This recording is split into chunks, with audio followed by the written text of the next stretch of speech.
Okay, folks, so let's talk about Ananta. I am super excited about it. I know a lot of people are, but today I just want to focus in on, is the game too good to be true? Because a lot of people are concerned about that. They're concerned about only seeing a trailer.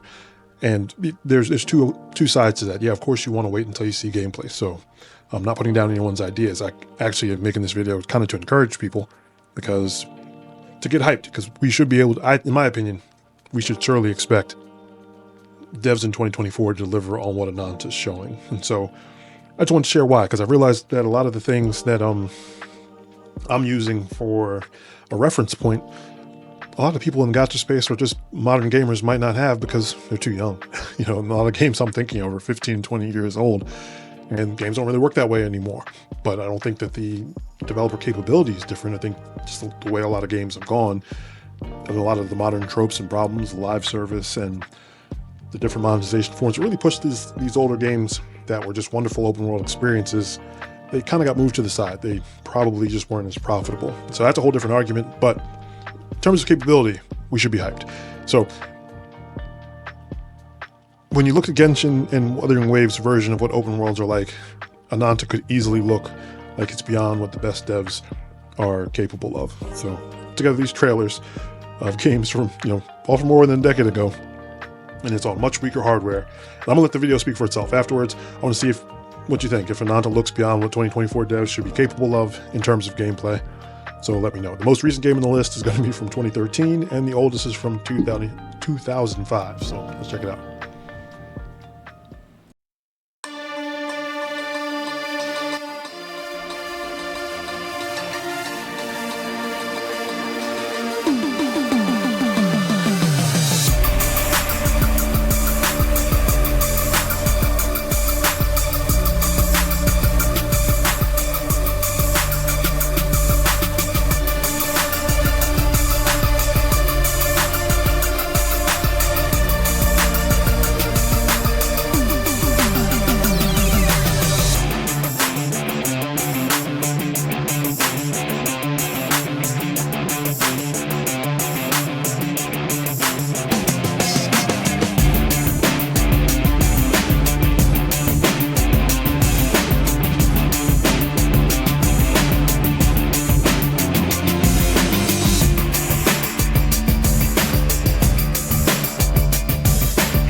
Okay, folks, so what did you think?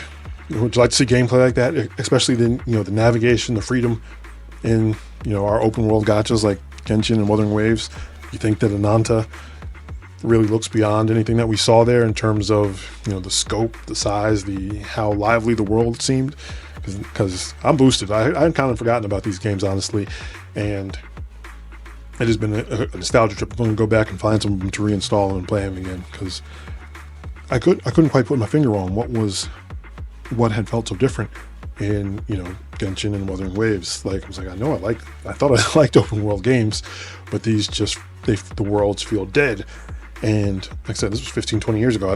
The game really moved away from it, because this was there was a wide library of open world games, so much so that first of all, these ones that I showed, with the exception of GTA 5, they weren't the top of the list by any means. Like, it was kind of just the standard that a lot of the games in the early 2000s had open worlds. They're racing games, just kind of like gachas now, but you had racing games, sports games, underground racing games, or like games where you just like various collector games. I think you even had like a farming game, but it was all based around this open world system that was just so much fun. But I just don't think it adapted very well to the monetization systems that really took over the industry from like 10, 15 onwards. The live service game, like your multiplayer game. So I think you just saw a shift away from it, but I doubt that it's not something that's technically beyond the capabilities of the current devs. It's just no longer probably their objective. So that's why I was so excited to see Ananta kind of calling back to that, because the trailer just got me boosted, because it was really reminding me. I was like, oh yeah, I remember this used to be so much fun. Running around the world at full speed and figuring out ways to get to all this, that it was a power trip. That's what a lot of these games were really about, just feeling like a power trip. And like, I installed one of them just to check, because I was like, I don't think you had a teleport system in these games. And that was just because they made navigation and exploration so much fun, and it was core to the gameplay. Yeah, you had a simple objective: get over here, collect this thing, find this person, save these people. But a lot of times, just navigating the environment was where all the gameplay emerged, and the challenges, and that's why I call it, like, it was really based on emergent gameplay. And that's really what Genshin and Wuthering Waves lacks. The world doesn't interact with you. You're like a ghost. I mean, it's bad enough in the story, but a lot of things you do don't really have anything to do with, a lot of things in our gameplay have nothing to do with what the main narrative of the game is. But like why you're making your character stronger, that's a whole nother question. But definitely worse than that, when you go and you're just collecting and solving puzzles, and it just feels like just random things that are placed there, but it's not interacting with you. The world is not interacting with them in the same way. And let me describe that in a simple sense. Like, in one of these games, right, you like, your boxes were like collecting cars. Like, all the different cars in the game, you wanted to collect them, grab them, and bring them back to your base, and that's how you claimed them.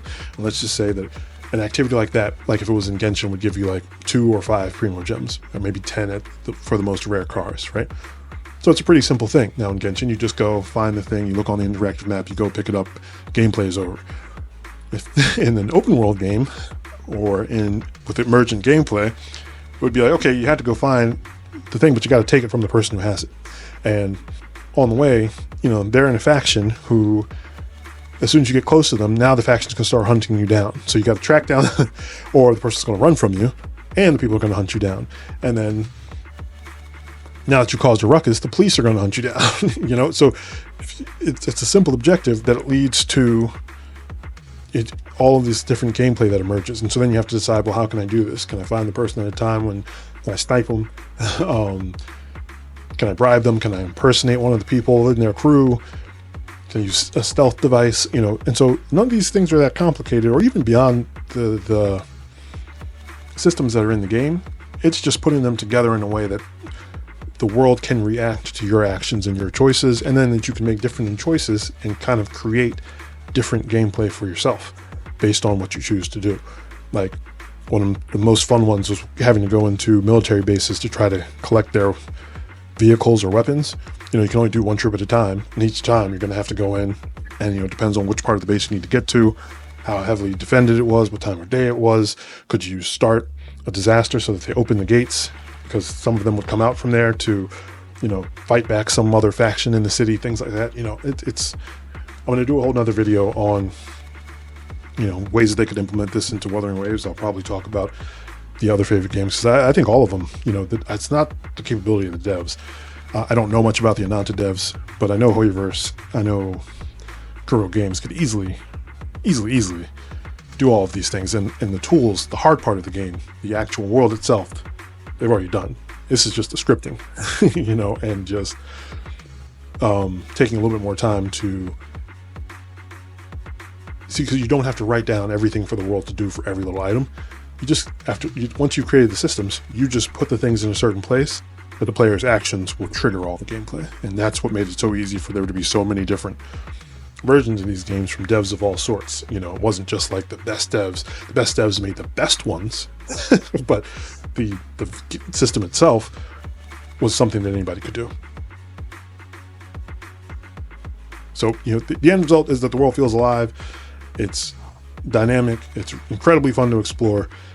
And if they have a teleport system, it actually feels like it's cheating you out of the gameplay, because, and that's what I would love to see. And that's hopefully the way that Ananta is going. I'm not just immediately going to say that no teleporting is good, because, but I will explain how there can be two different sides to it, because if it is going to be a gacha game, there has to be two different sides to it in the first place. Otherwise, there's no point in really making the open world, which is kind of like how Genshin feels at this point. A lot of people don't even do it. Don't even do the exploration. I haven't done a single exploration. Well, I uninstalled the game now, but I hadn't done any exploration since Inazuma, because it was just too boring. Sorry, it just wasn't for me. In Wuthering Waves, I still don't do the exploration, because it never gives me a reason to be in the world. And this is what I'm talking about. Like, you were so motivated by the gameplay that was going to erupt from going just collect this shiny little item, that that was the game. And so leaving that exploration part of the game separate from the daily gacha grind, yeah, you can teleport to those places or just auto clear it, fine.